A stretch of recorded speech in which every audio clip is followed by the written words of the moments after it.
ఈరోజు మనం తెలుసుకోయేటువంటి మరొక ముఖ్యమైనటువంటి చట్టము గర్భధారణకు ముందు మరియు గర్భధారణ సమయంలో లింగ నిర్ధారణ నిషేధ చట్టం.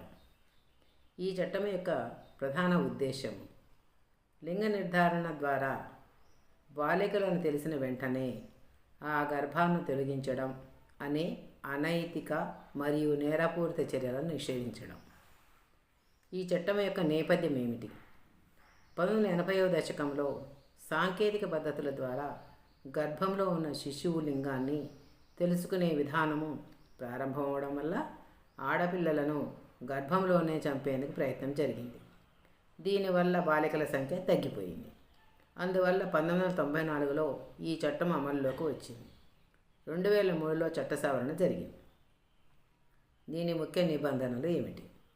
లింగ నిర్ధారణ గర్భధారణ సమయంలో తెలియపరచడం, అంటే గర్భధారణ సమయంలోనే అమ్మాయి అబ్బాయి అనేటువంటి తెలియపరచడం నిషేధము మరియు నేరం.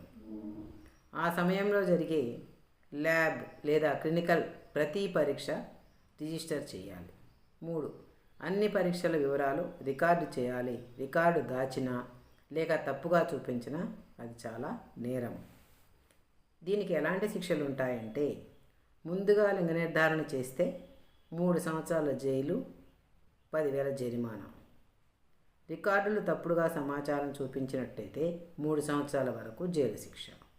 అసలు ఆ ల్యాబ్స్కు లైసెన్స్ లేకుండా నిర్ధారణ పరీక్షలు కనుక చేస్తే రిజిస్ట్రేషన్ రద్దు మరియు జైలు శిక్ష. ఈ చట్టం వల్ల ఎలాంటి ఫలితాలు వచ్చాయి? లింగ నిర్ధారణ క్లినిక్స్పై నియంత్రణ పెరిగింది. బాలికల సంఖ్య క్రమంగా పెరుగుతోంది. ఇంకా ఈ చట్టాన్ని కఠినంగా అమలుపరచవలసినటువంటి అవసరం ఉంది. నిరంతర పర్యవేక్షణ చేయవలసిన అవసరం కూడా ఉంది. ఫ్రెండ్స్, లింగ నిర్ధారణ ఆపుదాం, సమాన సమాజాన్ని నిర్మిద్దాం. బాధపడుతున్న వారిని ఆదుకోవడం అంటే మానవత్వానికి వేసిన పూలమాల వంటిది.